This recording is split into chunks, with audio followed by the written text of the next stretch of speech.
നമസ്കാരം, ഞാൻ ക്രിസ്റ്റിന ചെറിയാൻ. ഇപ്പോൾ കിട്ടിയതിലേക്ക് എല്ലാ പ്രേക്ഷകർക്കും സ്വാഗതം. നോക്കാം വിശദമായ റിപ്പോർട്ടുകൾ. 2020 ലോകകപ്പിനുള്ള ഇന്ത്യൻ ക്രിക്കറ്റ് ടീമിൽ മലയാളി താരം സഞ്ജു സാംസണും ഋഷഭ് പന്തിനൊപ്പം വിക്കറ്റ് കീപ്പർ ബാറ്റ്സ്മാനായിട്ടാണ് സഞ്ജുവിനെ ടീമിൽ ഉൾപ്പെടുത്തിയത്. രോഹിത് ശർമ്മ ടീമിനെ നയിക്കും. ഹാർദിക് പാണ്ഡ്യയാണ് വൈസ് ക്യാപ്റ്റൻ. KL രാഹുലിനെ തഴഞ്ഞു. ശുഭ്മാൻ ഗില്ലിനെ പരിഗണിച്ചത് റിസർവ് ടീമിലേക്ക് മാത്രമാണ്. വിശദാംശങ്ങളുമായി മുംബൈയിൽ നിന്ന് ശ്രീനാഥ് ചന്ദ്രൻ ചേരുന്നു.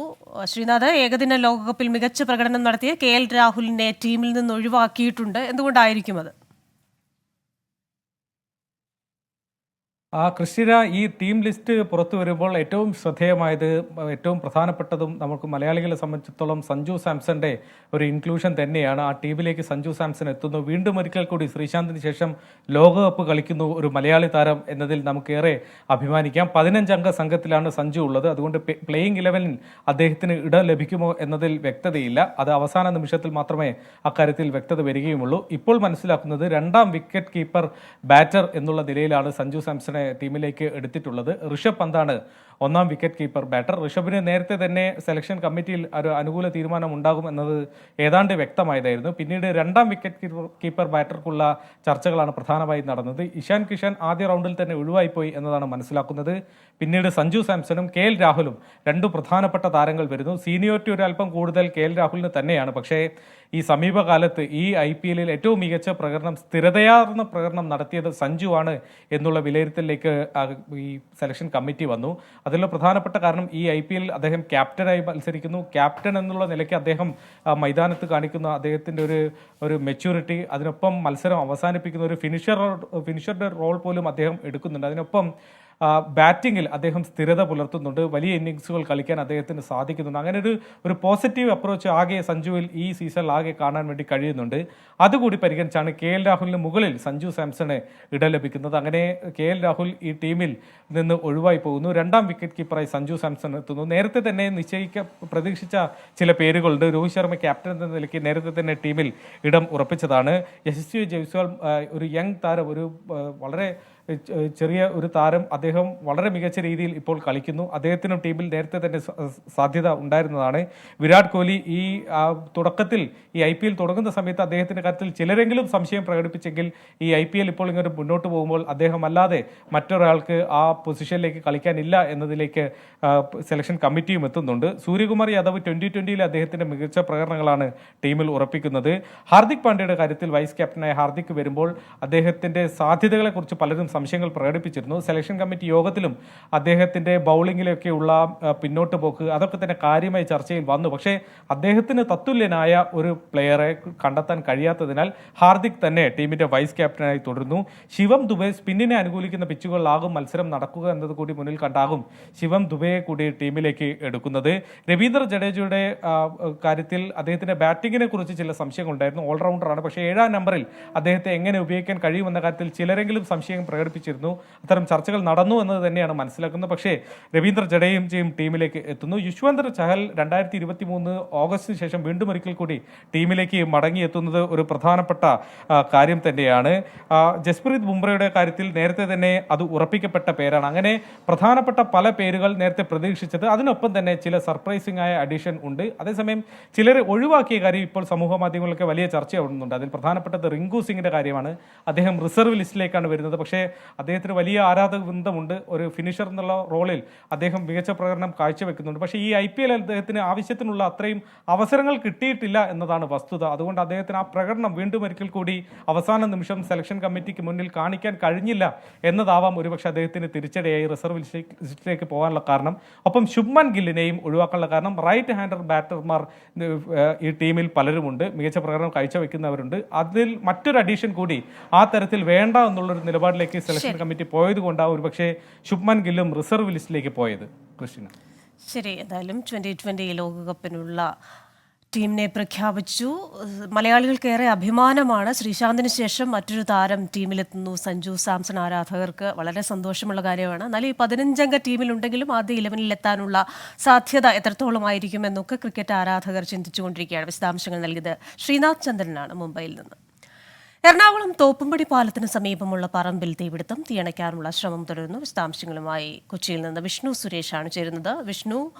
വിശദാംശങ്ങൾ തീയണയ്ക്കാനുള്ള ശ്രമം തുടരുകയാണല്ലോ. എത്ര സമയത്തിനുള്ളിൽ തീയണയ്ക്കാനാവും?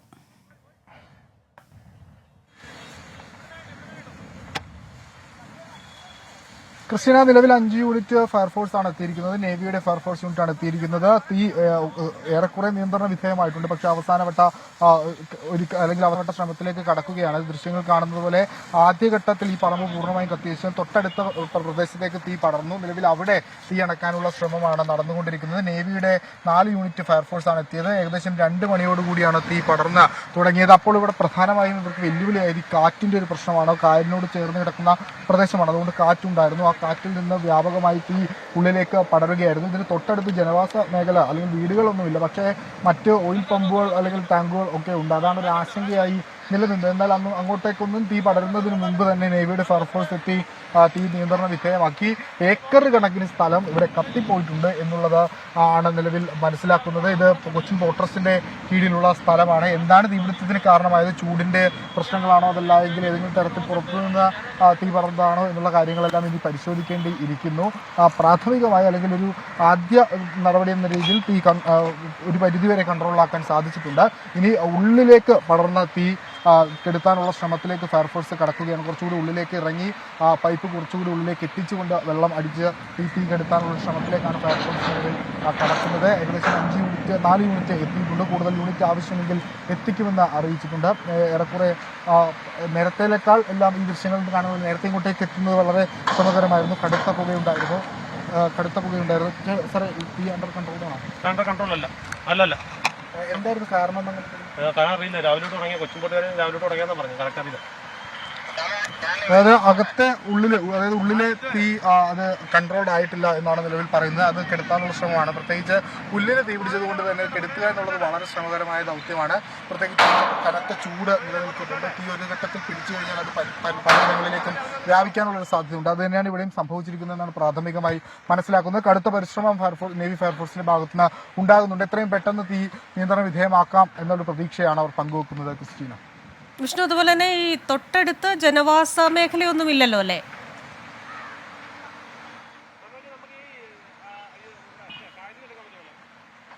ക്രിസ്റ്റീന, ആ ദൃശ്യങ്ങളിൽ കാണുന്ന പോലെ അക്കാണുന്ന ഒരു ബിൽഡിംഗ് അല്ലെങ്കിൽ ഒരു കമ്പനിയുടെ ഫാക്ടറി അവിടെ ഉണ്ട്. പിന്നെ അപ്പുറത്തെ ഒരു ഓയിൽ ടാങ്ക് കേന്ദ്രമുണ്ട്. അത് രണ്ടുമാണ് പ്രധാനമായി ഇവിടെ ഉള്ളത്. പിന്നീട് ഹൈവേ ആണ്, റോഡാണ്, ഗതാഗത യോഗ്യമായ റോഡുണ്ട്. അത് മാത്രമാണുള്ളത്. മറ്റ് ആളുകൾ തിങ്ങിപ്പാർക്കുന്ന ഒരിടമല്ല. അത് ആശങ്കകൾക്ക് വിരാമം ഇട്ടിട്ടുണ്ട്. പക്ഷേ ഈ ഓയിൽ ടാങ്ക് പരിസരത്തേക്കെല്ലാം തീ പടരുമോ എന്നൊരു ആശങ്ക ഉണ്ടായിരുന്നു. എന്നാൽ അതിനു മുമ്പ് തന്നെ ആ മേഖലകൾ കേന്ദ്രീകരിച്ച് പ്രതിരോധം തീർക്കാൻ ഫയർഫോഴ്സിന് സാധിച്ചിട്ടുണ്ട്.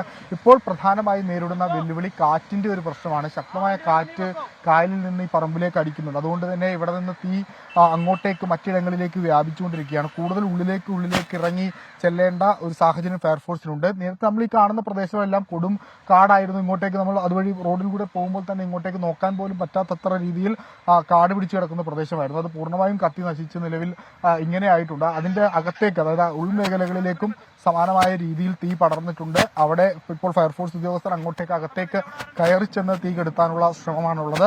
ഈ പൂർണ്ണമായും തീ എത്ര മണിക്കൂറിനുള്ളിൽ കെടുത്താൻ സാധിക്കുമെന്നുള്ള ചോദ്യം തന്നെ. കാരണം പുല്ലിന് തീ പിടിച്ചതുകൊണ്ട് അത് കെടാൻ ഒരുപാട് സമയമെടുക്കും. അതിങ്ങനെ പുകഞ്ഞുകൊണ്ടിരിക്കാനുള്ളൊരു സാധ്യതയുണ്ട്. അതുകൊണ്ട് അതോടൊപ്പം ശ്രമകരമായ ദൗത്യമാണ്. പക്ഷെ മറ്റിടങ്ങളിലേക്ക് തീ പടരാതിരിക്കാനുള്ള ശ്രമമാണ് നിലവിൽ ഫയർഫോഴ്സിന്റെ ഭാഗത്തുനിന്ന് നടത്തിക്കൊണ്ടിരിക്കുന്നത്. ഈ കൂടുതൽ യൂണിറ്റുകൾ ആവശ്യമെങ്കിൽ എത്തിക്കുമെന്ന് അറിയിച്ചിട്ടുണ്ട്. ഈ മരങ്ങളും അതോടൊപ്പം തന്നെ ഉണങ്ങിയ ചില്ലകളും എല്ലാം ആയതുകൊണ്ട് പെട്ടെന്ന് തീ പടരുകയും ചെയ്യും. അതും ഒരു വെല്ലുവിളിയായി നിലനിൽക്കുന്നുണ്ട്. ശരി. തോപ്പുംപടി പാലത്തിന് സമീപമുള്ള പറമ്പിൽ തീപിടുത്തം. തീയണയ്ക്കാനുള്ള ശ്രമം തുടരുകയാണ്. കൂടുതൽ യൂണിറ്റ് ഫയർഫോഴ്സ് അവിടെ എത്തിച്ചേരുമെന്നാണ് വിഷ്ണു സുരേഷ് കൊച്ചിയിൽ നിന്ന് റിപ്പോർട്ട് ചെയ്യുന്നത്. തിരുവനന്തപുരം മേയർ KSRTC ഡ്രൈവർ വാക്പോരിൽ പ്രതിഷേധം. തിരുവനന്തപുരം കോർപ്പറേഷൻ യോഗത്തിൽ BJP അംഗങ്ങൾ മേയർക്കെതിരെ പ്രതിഷേധിച്ചു. KSRTC ഡ്രൈവർ യദുവിനെ പിരിച്ചുവിടണമെന്ന് തിരുവനന്തപുരം കോർപ്പറേഷൻ പ്രമേയം പാസാക്കി. കോർപ്പറേഷൻ നിലപാടിൽ പ്രതിഷേധിച്ച് കൌൺസിൽ യോഗം പ്രതിപക്ഷം ബഹിഷ്കരിച്ചു. അതേസമയം KSRTC ഡ്രൈവറുമായുണ്ടായ തർക്കം നിയമപരമായി നേരിടുമെന്ന് മേയർ ആര്യ രാജേന്ദ്രൻ പറഞ്ഞു. തെറ്റായ പ്രവണതയ്ക്കെതിരെയാണ് താൻ പ്രതികരിച്ചത്. എന്നാൽ ചില മാധ്യമങ്ങൾ തെറ്റിദ്ധാരണ പരത്തി തനിക്കെതിരെ സൈബർ ആക്രമണം നടക്കുകയാണെന്നും ആര്യ രാജേന്ദ്രൻ പറഞ്ഞു. നമുക്ക് ഉൾക്കൊള്ളാൻ കഴിയില്ലെങ്കിൽ അതിനേക്കാൾ മോശമായ ഒരു സാഹചര്യത്തിലായിരിക്കും അവർ നിൽക്കുന്നത്. ഞങ്ങൾ ആദ്യം അവിടെ സംസാരിക്കുന്ന, ഞാൻ ഒരു കാര്യം മാത്രം അതിൽ പറയുന്നു, ഇതിൽ ചില തെറ്റിദ്ധാരണകൾ പരത്തുന്ന ചില സന്ദേശങ്ങൾ അല്ലെങ്കിൽ ചില മാധ്യമങ്ങൾ ബോധപൂർവമായി പ്രചരിപ്പിക്കുന്നത് ഈ സൈഡ് കൊടുക്കാത്തതുമായി ബന്ധപ്പെട്ട പ്രശ്നത്തിൽ നിന്നാണ്, അതിൽ വിജയിക്കാൻ വേണ്ടിയാണ് ഈ ലൈംഗികമായിട്ടുള്ള ചേഷ്ടകൾ കാണിച്ചു എന്ന് പറയുന്നത്. അവിടെ ആദ്യം സംസാരിക്കുന്ന വീഡിയോയിൽ തന്നെ എൻ്റെ സഹോദരൻ ഉൾപ്പെടെയുള്ളവർ അദ്ദേഹത്തോട് ചോദിക്കുന്നുണ്ട്, നീ എന്താംഗ്യമാണ് കാണിച്ചത് എന്ന് അദ്ദേഹത്തോട്, ആ ഡ്രൈവറോട് ചോദിക്കുന്നുണ്ട്. അവിടെ നിന്നുള്ള വീഡിയോ തന്നെയാണ്. നിയമപരമായ കാര്യങ്ങളുമായി മുന്നോട്ട് പോകും. ഒരു സ്ത്രീക്കും ഇങ്ങനെ ഒരു സാഹചര്യം ഉണ്ടാകാതിരിക്കാൻ വേണ്ടിയുള്ള പോരാട്ടത്തിന്റെ ഭാഗമാണ് ആ പ്രതികരണം. ആ പ്രതികരണത്തിൽ എന്നും ഉറച്ചു നിൽക്കുമെന്ന് തൻ്റെ ഇടത്തോടു കൂടി ഞാൻ പറയും. കാരണം അങ്ങനെ എന്നെ നിയന്ത്രിച്ച് ഏതെങ്കിലും ഘട്ടത്തിൽ നമുക്കൊരു പ്രയാസം വന്നാൽ പ്രതികരിക്കാതെ നീ വളരണം, നീ ത്യാഗിനിയായി, നീ എല്ലാം സഹിക്കുന്നവളായി വളരണം എന്ന് പഠിപ്പിച്ച പ്രസ്ഥാനത്തിന്റെയോ എന്ന് പഠിപ്പിച്ച കുടുംബത്തിന്റെയോ ഭാഗമല്ല. അതിനിടെ മേയർക്കെതിരെ കേസെടുക്കണമെന്നാവശ്യപ്പെട്ട KSU സംസ്ഥാന വൈസ് പ്രസിഡന്റ് യദുകൃഷ്ണൻ DGPക്ക് പരാതി നൽകി. വിശദാംശങ്ങളുമായി തിരുവനന്തപുരത്ത് നിന്ന് അലക്സ് റാം മുഹമ്മദ് ചേരുകയാണ്. അലക്സെ, ഒരു സംഘർഷം അത് പിന്നീട് വിവാദമാകുന്നു, പ്രതിപക്ഷം അത് ഏറ്റെടുക്കുന്നു, മേയറുടെ ഒരു പ്രതികരണം വരുന്നു, KSRTC ഡ്രൈവറുടെ പരാതിയിൽ നടപടിയില്ല എന്ന് പറയുന്നു. ഏറ്റവും പുതിയ വിവരങ്ങൾ. കൃഷ്ണ, ശരിയാണ്. ഈ KSRTC ഡ്രൈവറും മേയറും ഒപ്പം MLAയും നടു റോഡിലുണ്ടായ തർക്കം അത് നിയമപരമായ കാര്യങ്ങളുമായി മുന്നോട്ട് പോവുകയാണ്. അതിനിടയ്ക്കാണ് ഇന്ന് തിരുവനന്തപുരം നഗരസഭയിൽ ഒരു സാധാരണ കൗൺസിൽ യോഗം ചേർന്നത്. ഉച്ചയ്ക്ക് 2:30 മണിക്കായിരുന്നു ആ യോഗം തുടങ്ങുന്ന ഘട്ടത്തിൽ തന്നെ BJP കൗൺസിലർമാർ ഈ KSRTC തർക്കം അത് കൗൺസിലിൽ ഉന്നയിക്കുകയായിരുന്നു. കൗൺസിലിൽ ചർച്ച ചെയ്യണം എന്നുള്ളതായിരുന്നു അവരുടെ ആവശ്യം. പക്ഷേ ഭരണകക്ഷി കൗൺസിലർമാർ അതിന് ആദ്യഘട്ടത്തിൽ തന്നെ എതിർത്തു. തുടർന്ന് ഭരണപക്ഷവും പ്രതിപക്ഷവും തമ്മിൽ വാക്കേറ്റമുണ്ടായി, ചേരിതിരിഞ്ഞു വാക്കേറ്റമുണ്ടായി. BJP കൗൺസിലർമാർ പ്രതിഷേധ മുദ്രാവാക്യം ഉയർത്തി. അവർക്ക് തുടർന്ന് സംസാരിക്കാൻ അവസരം ലഭിക്കാത്തതിനെ തുടർന്ന് അവർ നടുത്തളത്തിലെത്തി പ്രതിഷേധം ഉയർത്തി. പിന്നാലെ അവർ ഈ നഗരസഭാ കൗൺസിൽ യോഗം ബഹിഷ്കരിക്കുന്നതാണ് കണ്ടത്. രൂക്ഷമായ പ്രതികരണമാണ് അവർ നടത്തിയത്. ഒരു തരത്തിലും മേയറുടെയും MLAയുടെയും ഈ നടപടി അംഗീകരിക്കാൻ സാധിക്കില്ല. തിരുവനന്തപുരം നഗരത്തിലെ 10 ലക്ഷത്തോളം വരുന്ന നഗരവാസികളെയും ഒപ്പം ആ നഗരസഭാ സമിതിയെയും ഭരണസമിതിയെയും അപമാനിക്കുന്ന നടപടിയാണ് മേയറുടെ ഭാഗത്തു നിന്നുണ്ടായത്. അത് അംഗീകരിക്കാൻ സാധിക്കില്ല എന്നാണ് BJP കൗൺസിലർമാർ നിലപാടെടുത്തത്. അതിനുശേഷം മേയർക്ക് പിന്തുണ ശരി, തനിക്കെതിരെ സൈബർ ആക്രമണം നടക്കുകയാണ്. KSRTC ഡ്രൈവർക്കെതിരെ നിയമപരമായി മുന്നോട്ട് പോകും. ശരിയല്ലാത്ത പ്രവണതകൾക്കെതിരെയാണ് താൻ പ്രതികരിച്ചതെന്ന് മേയർ ആര്യ രാജേന്ദ്രൻ പറഞ്ഞു. വിശദാംശങ്ങൾ നൽകിയത് അലക്സ് റാം മുഹമ്മദാണ് തിരുവനന്തപുരത്ത് നിന്ന്. തൃശൂരിൽ ബാങ്ക് ഓഫ് ഇന്ത്യയിൽ നിന്ന് പിൻവലിച്ച 1 കോടി തിരിച്ചടയ്ക്കാൻ CPIM ജില്ലാ സെക്രട്ടറി MM വർഗീസ് ബാങ്കിലെത്തി അധികൃതരുമായി ചർച്ച നടത്തുന്നു. തെരഞ്ഞെടുപ്പ് സമയത്ത് പണം പിൻവലിച്ചത് ചട്ടവിരുദ്ധമായതിനാൽ പണം ചെലവാക്കരുതെന്ന് ഇൻകം ടാക്സ് വകുപ്പ് നിർദ്ദേശിച്ചിരുന്നു. ഈ പണമാണ് പാർട്ടി തിരികെ അടയ്ക്കുന്നത്. പണം സ്വീകരിക്കുക ആദായനികുതി വകുപ്പിന്റെ തീരുമാനം അറിഞ്ഞ ശേഷം മാത്രമെന്ന് ബാങ്ക് അധികൃതർ. വിശദാംശങ്ങളുമായി തൃശ്ശൂരിൽ നിന്ന് അശ്വിൻ പാലാഴി ചേരുകയാണ്. അശ്വിൻ, ചർച്ച ഏത് രീതിയിലാണ് പുരോഗമിക്കുന്നത്? വിവരങ്ങൾ. ക്രിസ്ത്യന ലോക്സഭാ തെരഞ്ഞെടുപ്പ് പ്രഖ്യാപിച്ച് അതിൻ്റെ പെരുമാറ്റച്ചട്ടം നിലവിൽ വന്നതിന് ശേഷമാണ് CPMന്റെ തൃശ്ശൂർ ജില്ലാ കമ്മിറ്റി അവരുടെ അക്കൗണ്ടിൽ നിന്നും 1 കോടിയോളം രൂപ ലിക്വിഡ് മണിയായി പിൻവലിച്ചത്. എന്നാൽ ഇത് ചട്ടവിരുദ്ധമാണ് എന്നുള്ളതാണ് അന്ന് പുറത്തു വന്നിരുന്ന വിവരം. അതിനെ തുടർന്ന് ഈ പണം ചിലവാക്കരുതെന്ന് ആദായ നികുതി വകുപ്പ് ജില്ലാ കമ്മിറ്റിക്ക് CPMന് പാർട്ടിക്ക് നിർദ്ദേശം നൽകിയിരുന്നു. അതേ തുടർന്ന് ഇവർ ഈ പണം ഉപയോഗിക്കുകയും ചെയ്തിരുന്നില്ല. എന്തായാലും തെരഞ്ഞെടുപ്പൊക്കെ കഴിഞ്ഞ് പെരുമാറ്റച്ചട്ടത്തിന് ശേഷമാണ് ആ പണം തിരികെ ബാങ്കിൽ അടയ്ക്കാൻ CPM ജില്ലാ കമ്മിറ്റിയുടെ സെക്രട്ടറി MM വർഗീസ് അടക്കമുള്ള നേതാക്കൾ ബാങ്കിലേക്ക് എത്തിയത്. ഏതായാലും അത് എങ്ങനെ സ്വീകരിക്കും എന്നുള്ളതിനെക്കുറിച്ചൊരു നിയമ പരിശോധന വേണ്ടിയിരുന്നു. അതിനെ തുടർന്നാണ് ഇൻകം ടാക്സിനെ തൃശ്ശൂരിലുള്ള ബാങ്ക് ഓഫ് ഇന്ത്യയുടെ അധികൃതർ ഇൻകം ടാക്സുമായി ബന്ധപ്പെട്ടത്. എന്തായാലും ബാങ്ക് ഇപ്പോൾ അടച്ചിട്ടിരിക്കുകയാണ്. ഈ CPM നേതാക്കൾ പണവുമായി വന്നതിന് പിന്നാലെ ബാങ്കിൻ്റെ തൃശ്ശൂരിലെ ബ്രാഞ്ച് അടച്ചു. ഇതിനുള്ളിൽ നേതാക്കളും ഒപ്പം ഇൻകം ടാക്സിൻ്റെ ആളുകളുമുണ്ട്. അവരുമായി ഇതുമായി ബന്ധപ്പെട്ട ചർച്ച നടത്തുകയാണ്. ഈ ചട്ടവിരുദ്ധമായി പിൻവലിച്ച പണം തിരിച്ചടയ്ക്കുന്നതിൽ ഏതെങ്കിലും തരത്തിലുള്ള നിയമപ്രശ്നമുണ്ടോ എന്നടക്കമുള്ള കാര്യങ്ങളാണ് പരിശോധിക്കുന്നത്.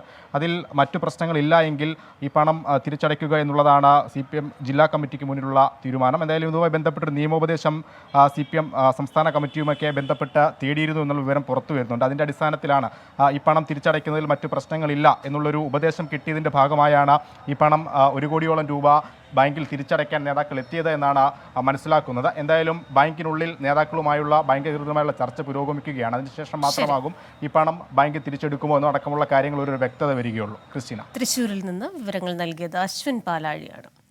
കൊല്ലം ചിറ്റുമല ഓണമ്പലത്ത് ഇടിമിന്നലേറ്റ ഒരാൾ മരിച്ചു. ഓണമ്പലം സെയിന്റ് മേരീസ് കശുവണ്ടി ഫാക്ടറിയിലെ ജീവനക്കാരൻ തുളസീധരൻ പിള്ളയാണ് മരിച്ചത്.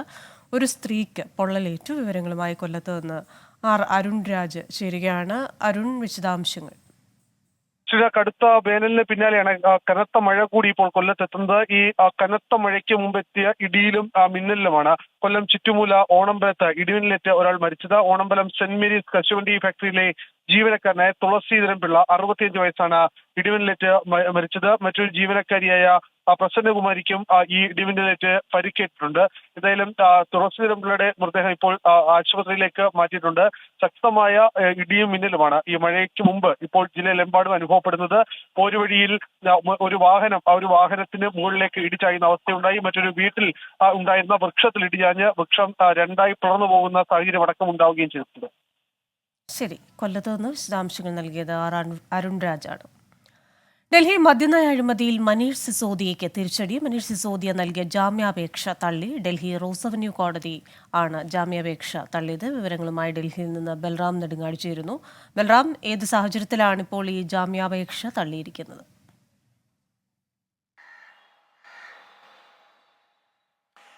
ക്രിസ്റ്റീന, ഡൽഹി മദ്യനയ അഴിമതി കേസുമായി ബന്ധപ്പെട്ട് മനീഷ് സിസോദിയയ്ക്ക് മുൻ ഉപമുഖ്യമന്ത്രി മനീഷ് സിസോദിയയ്ക്ക് വീണ്ടും തിരിച്ചടിയേറ്റിരിക്കുന്നു. മനീഷ് സിസോദിയയുടെ ജാമ്യാപേക്ഷ ഡൽഹി റൌസ് അവന്യൂ കോടതി തള്ളിയിരിക്കുകയാണ്. റൌസ് അവന്യൂ കോടതി പ്രത്യേക കോടതിയിലെ ജഡ്ജി കാവേരി ബവേജയാണ് മനീഷ് സിസോദിയയുടെ ജാമ്യാപേക്ഷ പരിഗണിച്ചത്. എൻഫോഴ്സ്മെന്റ് ഡയറക്ടറേറ്റും CBIയും രജിസ്റ്റർ ചെയ്ത കേസുകളിൽ ഒന്നിച്ചാണ് ജാമ്യാപേക്ഷ സമർപ്പിച്ചിരുന്നത്. എന്നാൽ ഈ ജാമ്യാപേക്ഷ തള്ളുകയായിരുന്നു കോടതിയുടെ വിശദമായ ഉത്തരവ് അല്പസമയത്തിനകം തന്നെ പുറത്തു വരും. റൌസ് അവന്യൂ കോടതി തന്നെ ഇത് 2ാം തവണയാണ് മനീഷ് സിസോദിയയുടെ ഇതേ കേസിലുള്ള ജാമ്യാപേക്ഷ തള്ളുന്നത്. 2023 ഫെബ്രുവരി 26 മനീഷ് സിസോദിയ EDയുടെ അറസ്റ്റ് ചെയ്യുന്നത്. തുടർന്ന് അദ്ദേഹം മാർച്ച് 31 CBI രജിസ്റ്റർ ചെയ്ത കേസിൽ ജാമ്യാപേക്ഷ സമർപ്പിച്ചിരുന്നു. അത് കോടതി തള്ളി. പിന്നീട് ഏപ്രിൽ 28 ED കേസിലും ജാമ്യാപേക്ഷ സമർപ്പിച്ചിരുന്നെങ്കിലും അത് തള്ളുകയായിരുന്നു. തുടർന്ന് ഈ ഉത്തരവ് ഡൽഹി ഹൈക്കോടതി ശരിവെച്ചു. പിന്നീട് സുപ്രീം കോടതിയും അദ്ദേഹത്തിന്റെ ജാമ്യാപേക്ഷ തള്ളിയെങ്കിലും കേസന്വേഷണത്തിൽ മെല്ലെപ്പോക്ക് കണ്ടെത്തുകയാണെങ്കിൽ അദ്ദേഹത്തിന് വീണ്ടും ജാമ്യാപേക്ഷയുമായി വിചാരണ കോടതിയെ സമീപിക്കാം എന്ന് മദ്യനയ അഴിമതി കേസിൽ മനീഷ് സിസോദിയയുടെ ജാമ്യാപേക്ഷ വീണ്ടും തള്ളി. വിശദാംശങ്ങൾ നൽകിയത് ബൽറാം നെടുങ്ങാടിയാണ് ഡൽഹിയിൽ നിന്ന്. ഡൽഹി മദ്യനയ അഴിമതി കേസിൽ ED അറസ്റ്റ് ചോദ്യം ചെയ്ത അരവിന്ദ് കെജ്രിവാളിന്റെ ഹർജിയിൽ സുപ്രീം കോടതി EDയോട് വിശദീകരണം തേടി. കെജ്രിവാളിന്റെ ആക്ഷേപങ്ങൾ തെറ്റാണെന്ന് തെളിവ് നൽകണമെന്ന് EDയോട് കോടതി ആവശ്യപ്പെട്ടു. അറസ്റ്റ് ചെയ്ത നടപടിക്രമം തെറ്റാണെന്ന് കെജ്രിവാൾ കോടതിയെ അറിയിച്ചു. എന്നാൽ അന്വേഷണ ഉദ്യോഗസ്ഥന് ഉചിതമായ തീരുമാനമെടുക്കാൻ അവകാശമുണ്ടെന്നും കോടതി നിരീക്ഷിച്ചു. വിശദാംശങ്ങളുമായി ഡൽഹിയിൽ നിന്ന് രാധാകൃഷ്ണൻ ചേരുകയാണ്. എത്രത്തോളം സുപ്രധാനമാണ് ഈ കോടതി നിരീക്ഷണങ്ങൾ?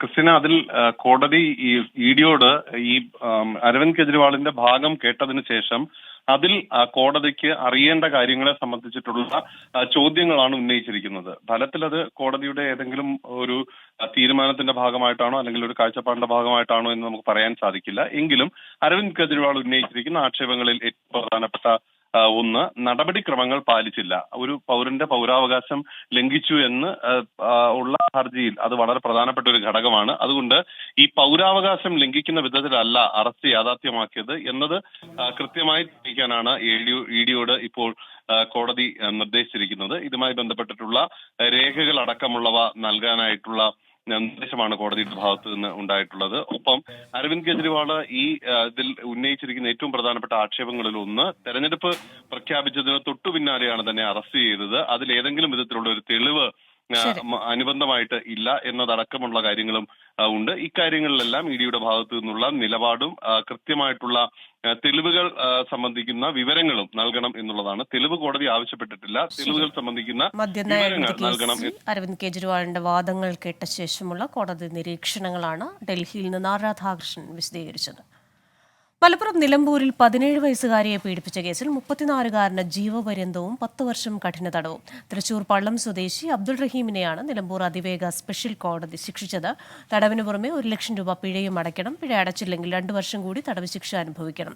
2018 നിലമ്പൂർ പോലീസ് രജിസ്റ്റർ ചെയ്ത കേസിലാണ് ശിക്ഷ വിധിച്ചത്. വിവരങ്ങളുമായി മലപ്പുറത്ത് നിന്ന് സമീർ ബിൻ കരീമാണ് ചേരുന്നത്. സമീർ, ശിക്ഷാവിധിയുടെ വിശദാംശങ്ങൾ. 34-കാരനായ പ്രതിക്ക് ജീവപര്യന്തം തടവും അതോടൊപ്പം തന്നെ 10 വർഷം കഠിന തടവുമാണ് നിലവിൽ കോടതി ശിക്ഷയായി വിധിച്ചിരിക്കുന്നത്. അതോടൊപ്പം തന്നെ 1 ലക്ഷം രൂപ പിഴയും അടയ്ക്കേണ്ടതുണ്ട്. പിഴ അടക്കുന്ന പക്ഷം പിഴത്തുക അതിജീവിതക്ക് നൽകാനും കോടതി നിർദ്ദേശിച്ചു. അതല്ലെങ്കിൽ വീണ്ടും പിഴ അടക്കാൻ തയ്യാറായില്ലെങ്കിൽ വീണ്ടും തടവ് അനുഭവിക്കണമെന്നുള്ളതാണ് കോടതിയുടെ ഉത്തരവിൽ വ്യക്തമാക്കി പറയുന്നത്. 2018 കേസിനാസ്പദമായ സംഭവം നടക്കുന്നത്. 17 വയസ്സുള്ള നിലമ്പൂരുകാരിയായിട്ടുള്ള പെൺകുട്ടിയെ കുട്ടിയുടെ മാതാപിതാക്കളുടെ അനുമതിയില്ലാതെ തട്ടിക്കൊണ്ടുപോയി വിവിധയിടങ്ങളിൽ എത്തിച്ച് 15 ദിവസത്തോളം പീഡിപ്പിച്ചു എന്നുള്ളതാണ് ഈ സംഭവമാണ് കേസ്. ഇതേ തുടർന്ന് നിലമ്പൂർ പോലീസാണ് ഇതുമായി ബന്ധപ്പെട്ട കേസ് അന്വേഷിക്കുകയും പ്രതിയെ അറസ്റ്റ് ചെയ്യുകയും പിന്നീട് കോടതിയിൽ ഹാജരാക്കുകയും ചെയ്യുന്ന ഒരു സാഹചര്യം ഉണ്ടായിരിക്കുന്നത്. നിലമ്പൂർ CI ആയിരുന്ന KM ബിജുവാണ് കേസ് അന്വേഷിച്ച് കുറ്റപത്രം സമർപ്പിച്ചിരിക്കുന്നത്. വിവരങ്ങൾ നൽകിയത് സമീർ ബിൻ കരീമാണ്. ഇപ്പോൾ വരുന്ന ഒരു വാർത്തയിലേക്കാണ്. റിട്ടയർഡ് ആർമി ഉദ്യോഗസ്ഥന് സൂര്യാഘാതമേറ്റു. പാലക്കാട് ചാലിശ്ശേരിയിൽ റിട്ടയർഡ് ആർമി ഉദ്യോഗസ്ഥനായ ക്യാപ്റ്റൻ സുബ്രഹ്മണ്യനാണ് പൊള്ളലേറ്റത്. വീടിനകത്ത് കിടന്നുറങ്ങുമ്പോഴാണ് സൂര്യാഘാതമേറ്റത്. രാജ്യത്തെ വിവിധ നഗരങ്ങളിൽ കനത്ത ചൂടിൽ സേവനമനുഷ്ഠിച്ച ഒരു വ്യക്തിയാണ്. ആദ്യമായാണ് ഇത്തരമൊരു അനുഭവമെന്നാണ് ക്യാപ്റ്റൻ സുബ്രഹ്മണ്യൻ പറയുന്നത്. ഈ റിപ്പോർട്ടോടെ ഈ ബുള്ളറ്റിൻ പൂർണ്ണമാവുകയാണ്.